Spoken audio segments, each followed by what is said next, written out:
सच्चा संत और स्वर्णहार। यह कहानी एक समय की है जब एक नगर में एक धनी व्यापारी रहता था। व्यापारी बहुत अमीर था, लेकिन उतना ही अहंकारी भी। उसके पास संसार की हर वस्तु थी, लेकिन उसे आध्यात्मिक शांति और संतोष का अभाव था। वह अक्सर सोचता था कि अगर उसे ईश्वर की सच्ची प्राप्ति हो जाए तो उसका जीवन सार्थक हो जाएगा। इसी उद्देश्य से वह कई संतों और महात्माओं के पास गया, लेकिन किसी से भी उसे तसल्ली नहीं मिली। एक दिन व्यापारी को खबर मिली कि एक महान संत उसके नगर में आए हैं और वे लोगों को ईश्वर की सच्ची प्राप्ति का मार्ग बताते हैं। व्यापारी ने सोचा कि इस संत से भी मिलकर देखा जाए। उसने अपने सेवकों से कहा कि संत के लिए कई प्रकार के व्यंजन और कीमती वस्त्र लेकर उनके पास जाया जाए। वह खुद भी संत से मिलने के लिए तैयार हुआ, लेकिन उसकी सोच यही थी कि उसकी दौलत और ऐश्वर्य से संत प्रभावित होंगे और उसे विशेष आशीर्वाद मिलेगा। व्यापारी जब संत के पास पहुंचा तो उसने देखा कि संत बहुत ही साधारण वस्त्र पहने हुए थे और एक पेड़ के नीचे ध्यानस्थ थे। संत का चेहरा शांत और तेजोमय था, जो उनकी आध्यात्मिकता का प्रमाण दे रहा था। व्यापारी ने उन्हें प्रणाम किया और अपने लाए हुए उपहार उनके चरणों में रख दिए। संत ने उसकी ओर देखा और मंद मुस्कान के साथ कहा, तुम्हें क्या चाहिए? व्यापारी ने संत से कहा, महाराज, मैं आपके पास शांति और ईश्वर की प्राप्ति के लिए आया हूँ। मेरे पास संसार की हर वस्तु है, परंतु शांति नहीं है। आप कृपा करके मुझे ईश्वर का मार्ग दिखाइए। संत ने उसकी बात ध्यान से सुनी और फिर पूछा, क्या तुम सच में ईश्वर की प्राप्ति चाहते हो? व्यापारी ने तुरंत उत्तर दिया, हाँ महाराज, मैं ईश्वर की प्राप्ति के लिए कुछ भी कर सकता हूँ। संत ने हल्की सी मुस्कान के साथ कहा, ठीक है, तो पहले एक छोटा सा काम करो। व्यापारी उत्सुक हो गया और बोला, आप जो भी कहें मैं उसे जरूर करूंगा।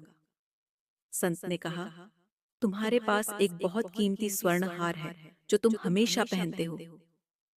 मैं चाहता हूं कि तुम इस हार को बाजार के बीच में जाकर खो दो, लेकिन यह ध्यान रखना कि तुम्हें जानबूझकर नहीं खोना है, बल्कि अनजाने में उसे गिरा देना है।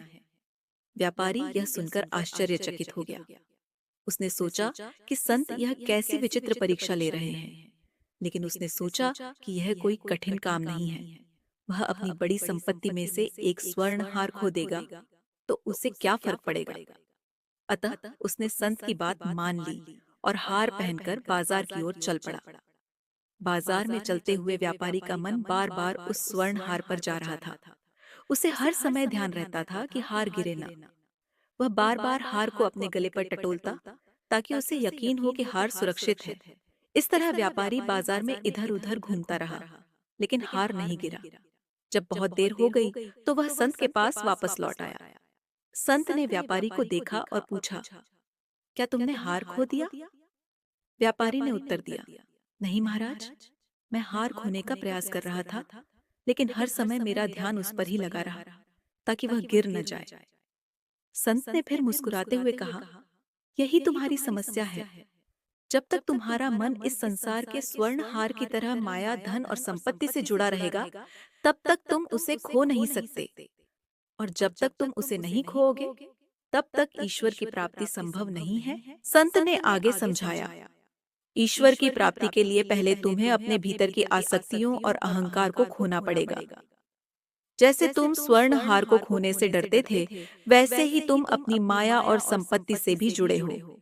जब तक तुम इन चीजों को छोड़ने की मानसिकता नहीं रखते, तब तक तुम्हें सच्ची शांति नहीं मिल सकती। व्यापारी को संत की बात समझ में आई। उसने महसूस किया कि उसकी असली समस्या उसकी बाहरी संपत्ति या धन नहीं, बल्कि उसकी आंतरिक आसक्तियां हैं। उसने संत के चरणों में गिरकर क्षमा मांगी और कहा, महाराज, अब मैं समझ गया हूँ। कृपा करके मुझे अपने शिष्य के रूप में स्वीकार करें और मुझे मार्गदर्शन दें। संत ने उसे आशीर्वाद दिया और कहा, अब से तुम ध्यान और सेवा का अभ्यास करो। सच्चा ईश्वर प्रेम न तो धन में है और न ही ऐश्वर्य में, वह तुम्हारे भीतर है, और उसे पाने के लिए तुम्हें अपने मन के बंधनों को खोलना पड़ेगा। ध्यान और सेवा के माध्यम से तुम अपने भीतर की शांति और ईश्वर की प्राप्ति कर सकोगे। व्यापारी ने संत के निर्देशानुसार ध्यान और सेवा का अभ्यास शुरू कर दिया। धीरे धीरे उसका मन संसार के मोह से हटने लगा और उसे सच्ची शांति का अनुभव होने लगा। अब उसे समझ में आ गया था कि सच्ची संपत्ति बाहरी वस्तुओं में नहीं, बल्कि आंतरिक आत्मा की शांति में है। शिक्षा। इस शाखी से हमें यह शिक्षा मिलती है कि ईश्वर की प्राप्ति के लिए हमें अपने भीतर की आसक्तियों और अहंकार को छोड़ना जरूरी है। जब तक हमारा मन बाहरी चीजों से जुड़ा रहेगा, हम सच्ची शांति नहीं प्राप्त कर सकते। ध्यान, सेवा और गुरु की कृपा के माध्यम से ही हमें आत्म साक्षात्कार और ईश्वर से जुड़ाव प्राप्त हो सकता है।